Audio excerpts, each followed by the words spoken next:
સરકારી પરીક્ષાની તૈયારી માટે ઇતિહાસ માટે કયું પુસ્તક વાંચવું જોઈએ?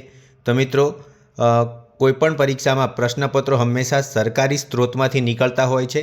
કારણ કે કાલે ઉઠીને કોઈ પ્રશ્ન ઉઠે કે જવાબ સાચો કે ખોટો, તો તેનો માન્ય આધાર સ્ત્રોત કયો હોવો જોઈએ? સરકારી જ હોવો જોઈએ. પ્રાઇવેટ પબ્લિકેશનને આધારભૂત સ્ત્રોત તરીકે લેવામાં આવતું નથી.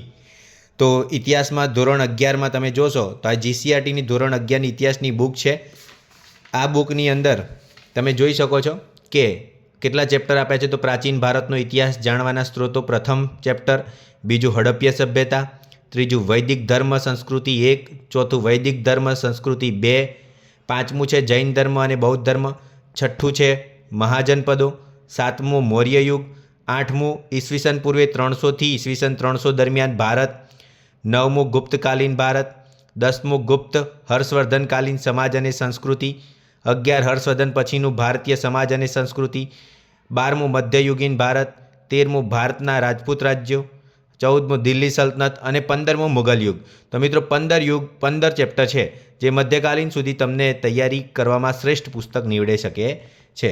તેમાં તમે જોઈ શકો છો, આ રીતે તમે અંડરલાઇન કરી શકો છો. બીજી વખત વાંચો ત્યારે IMP ને એવું જે ફેક્ચ્યુઅલ ડેટા છે તે કરી શકો છો. તો આ રીતે તમે આખું પુસ્તક રીડ કરો તો અને ઇમ્પોર્ટન્ટ વસ્તુ તમે અહીંયા રાજાઓ ગોઠવી શકો છો.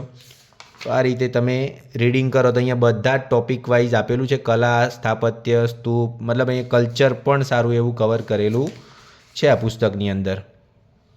તો આ રીતે ફોટા સહિત હર્ષવર્ધન, UN સંઘ, એમાં બધું જ આ પુસ્તકની અંદર આપ્યું છે.